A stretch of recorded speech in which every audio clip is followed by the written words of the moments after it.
Hey, everybody. Gabe here from the Spinecrackers podcast. And for no particular reason today, I decided that I wanted to talk a little bit about Nathaniel Hawthorne's 1850 novel, The Scarlet Letter, which I recently read for the first time, actually, in my life. And many of you, I'm sure, will have read it before, likely in high school. It's sort of one of those classic books you were forced to read in high school and hated, um, at least in part for that reason. That's a can of worms we could talk about all day. The the high school English curriculum, and the tendency of people to rebel against texts that they're forced to read, or just generally tasks that they're forced to undertake, even when they might otherwise enjoy them. I know that's something that I was prone to for most of my life. But reading it for the first time as an adult, it struck me that it must have been a very different experience than what many people have probably had with this book. And so I thought I would make a video sort of laying out the case that the book is worth rereading if you haven't read it since high school or in a long time, because I really enjoyed it. And I thought that there were a lot of layers to the text that I was not expecting. I think the discourse around the text is that it's sort of a simplistic moral allegory of Puritan New England. It's set in Boston in the mid 17th century, 1640s, I think, mid 1640s. And it's sort of a, you know, book about Puritanism and the punishments of, the wages of sin, and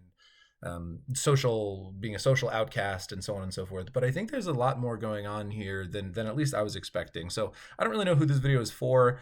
I may sound simplistic to people who are certainly experts in Hawthorne or in American literature from his era, and I may sound goofy to people who are reading the book for the first time in high school and are hating every second of it. So maybe this video is for nobody but myself, but nonetheless, I think we'll press on. So the basic outline of the Scarlet Letter is that it tells the story of Hester Prynne, who is a woman in Boston, as I said, in the mid 1600s, who has come to America in advance of her husband, who importantly is not named properly. We'll talk about that, because I think that's a detail that's overlooked sometimes, and I think it might matter interpretively, at least in thinking about the character. So she's in Boston, and her husband, whose arrival she's been expecting, has not shown up. They don't know if he remained in England, if he died on the way, if he arrived and simply decided to do something else with his life. And the book opens with her emerging from the book proper, I'll talk about the introduction in a second. The book proper opens with her emerging from the prison, the prison in Boston,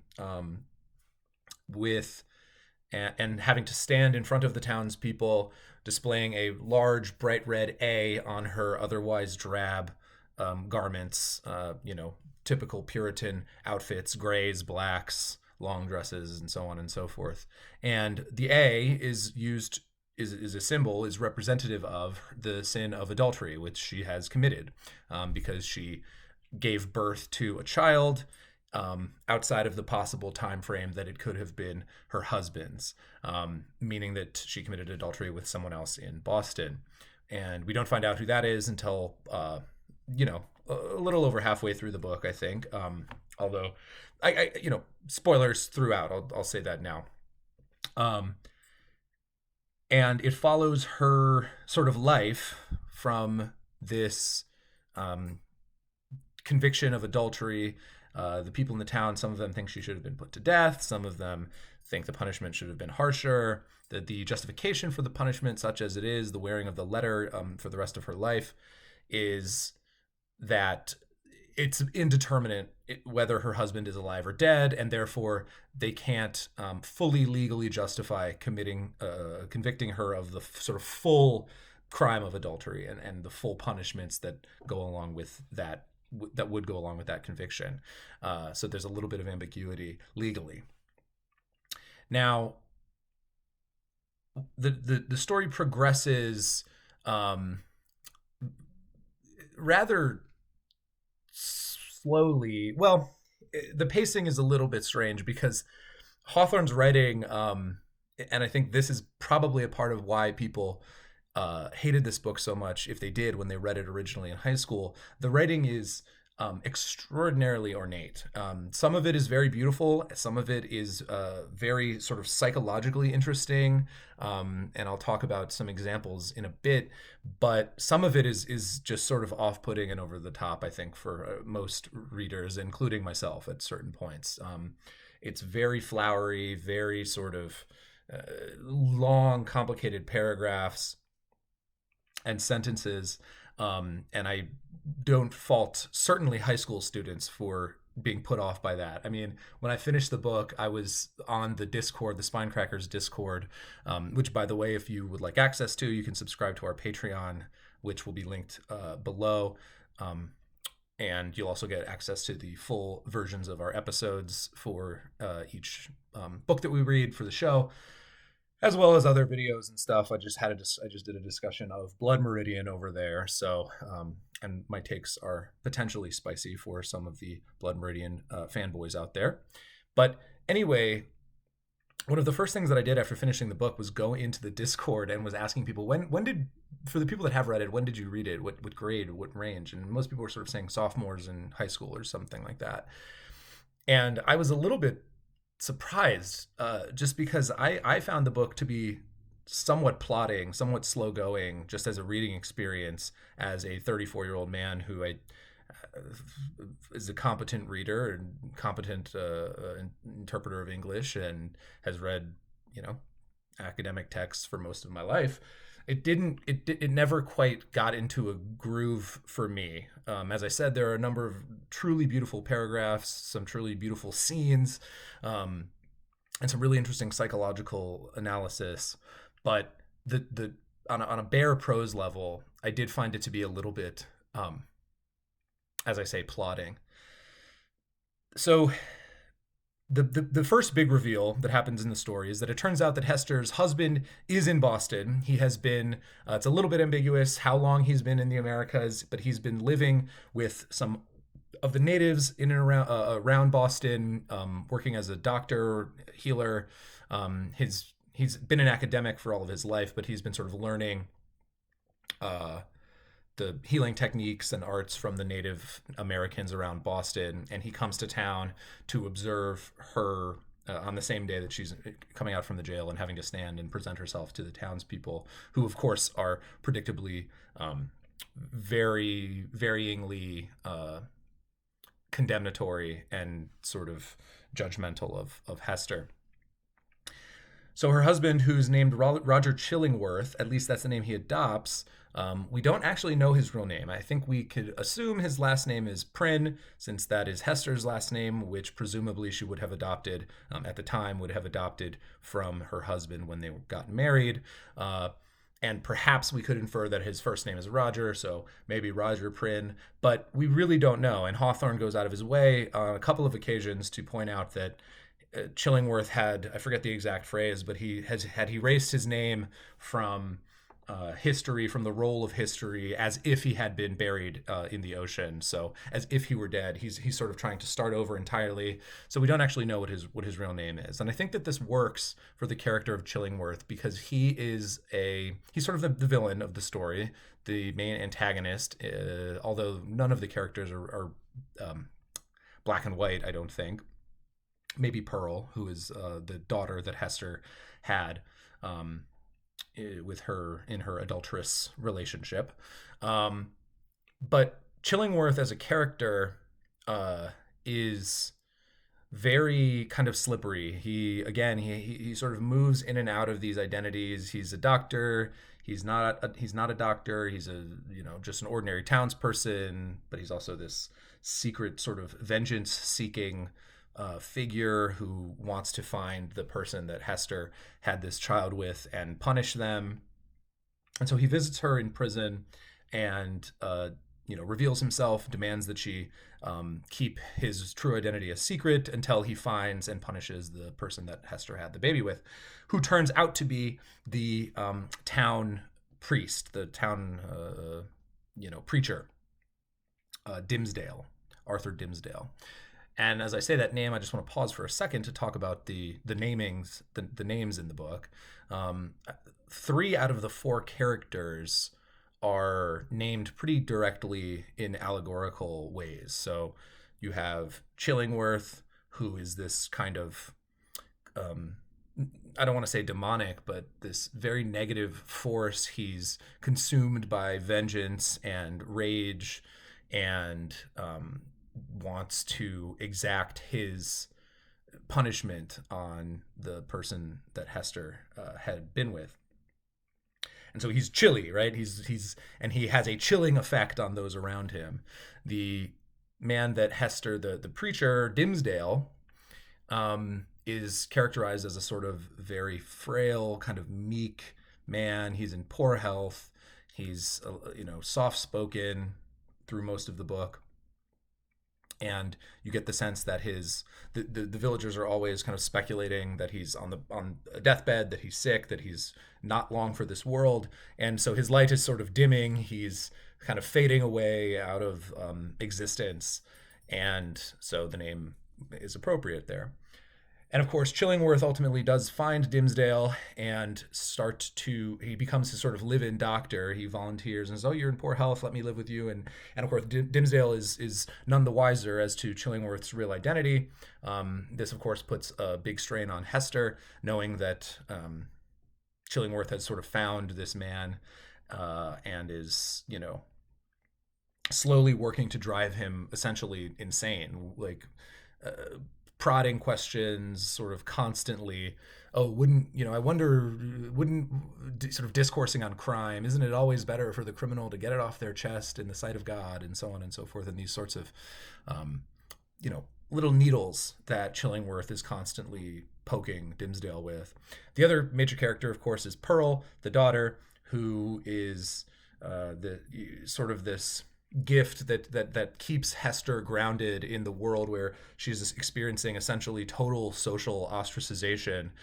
She has to live alone in a cabin out on the verges of town, the outskirts of town, alone with Pearl. People don't speak to her very much, except interestingly, when they need something from her, specifically some of her sewing. She's a very talented dressmaker, like just a general sewer. I don't know what the right term for that is.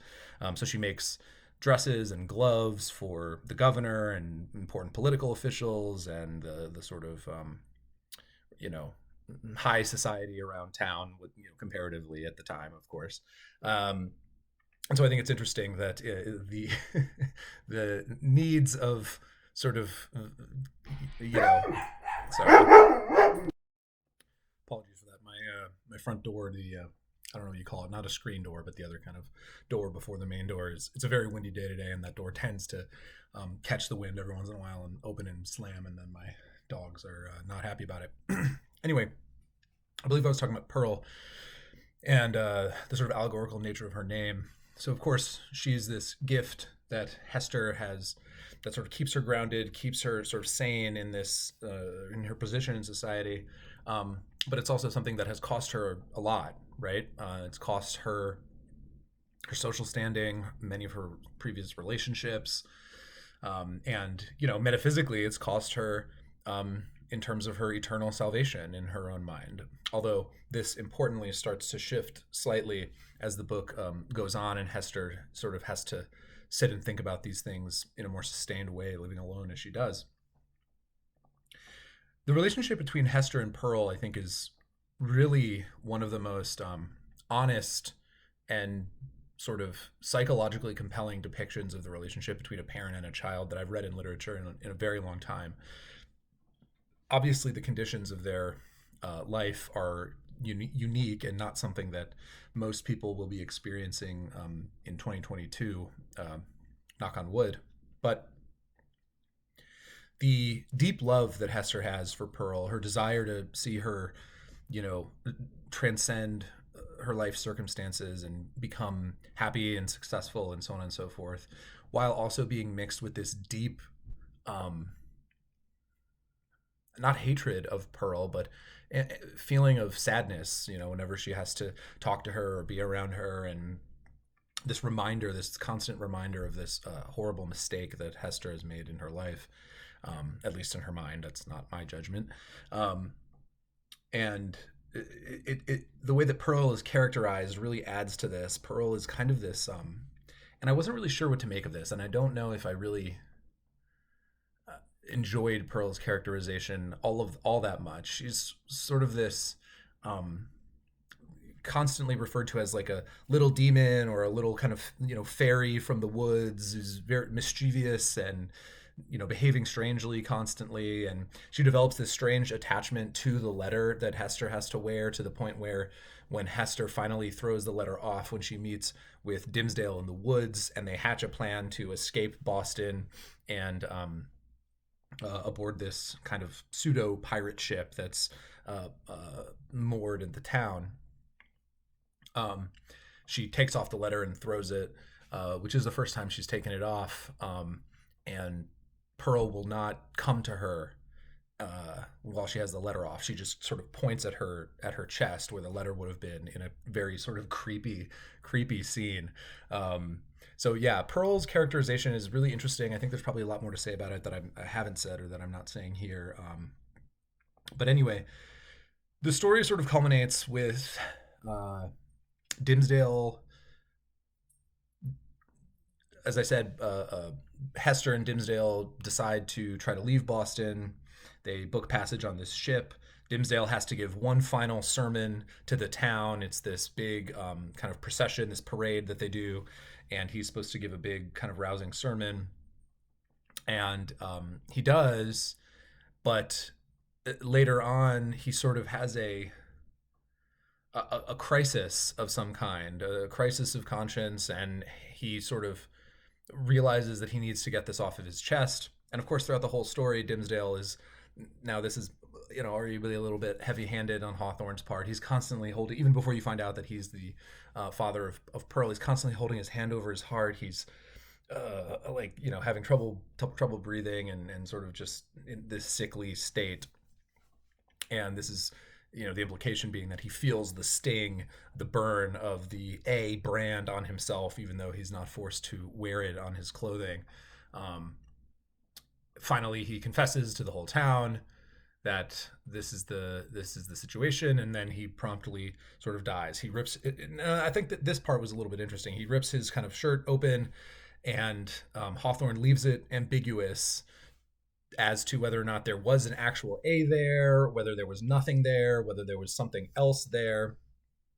And there are a lot of sort of ambiguous moments like that in the text. There's a famous scene where there's a meteor that goes over the town at night, and various people see it and they kind of read it differently. Dimmesdale, this is one of the turning points in Dimmesdale's sort of feelings about Hester. He sees the A in the sky, which is sort of a message to him that, God knows, whether or not anyone else knows about your transgressions, that they are known, and you'll be punished for them, presumably, and especially if you don't confess and make things right. But and then Hester disappears for a while from the town.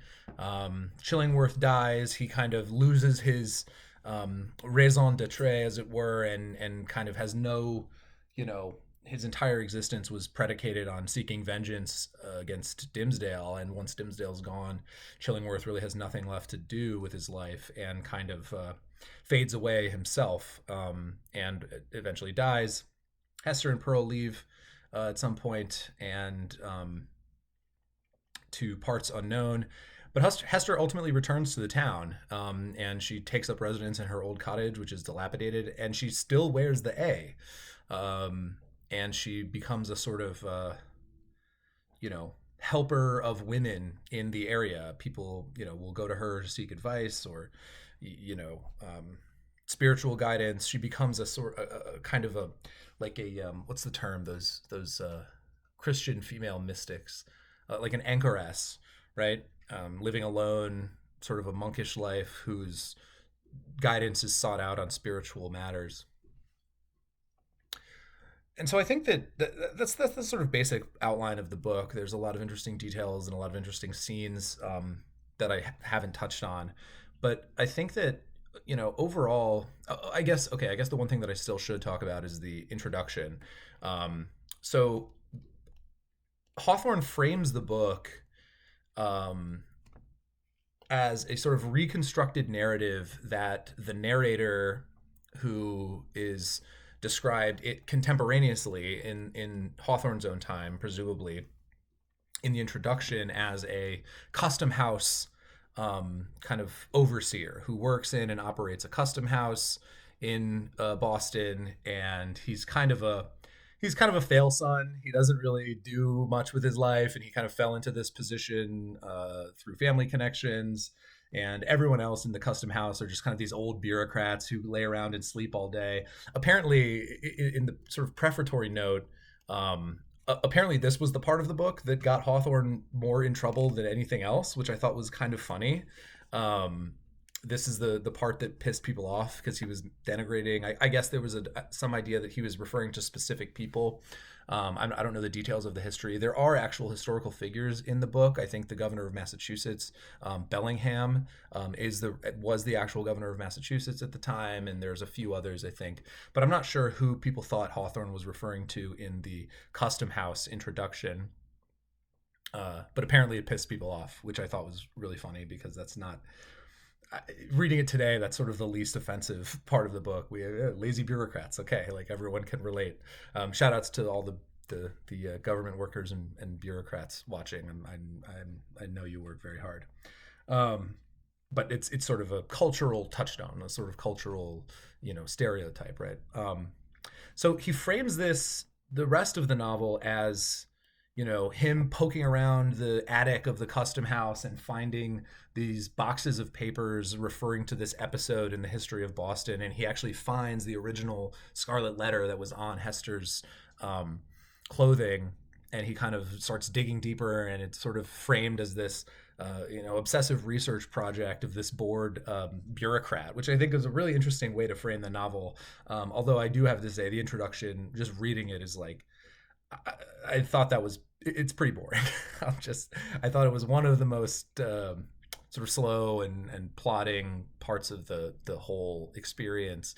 There's a few really interesting and heartfelt meditations on home and place and what it means to be from somewhere and to sort of put down roots and have a connection to a specific place, because the narrator has left Salem and has come back and is has this complicated relationship with the place of his birth. And there's a few interesting sort of really nice meditations on that topic in the introduction.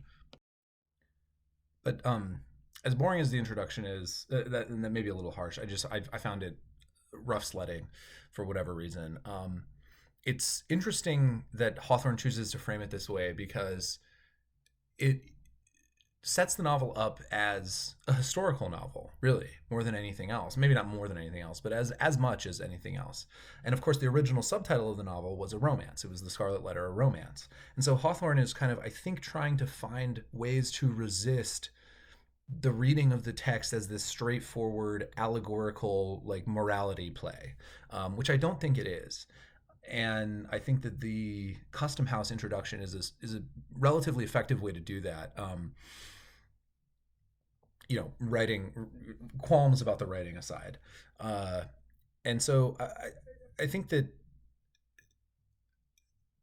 that was a sort of sea change for me in terms of my own thinking about the book.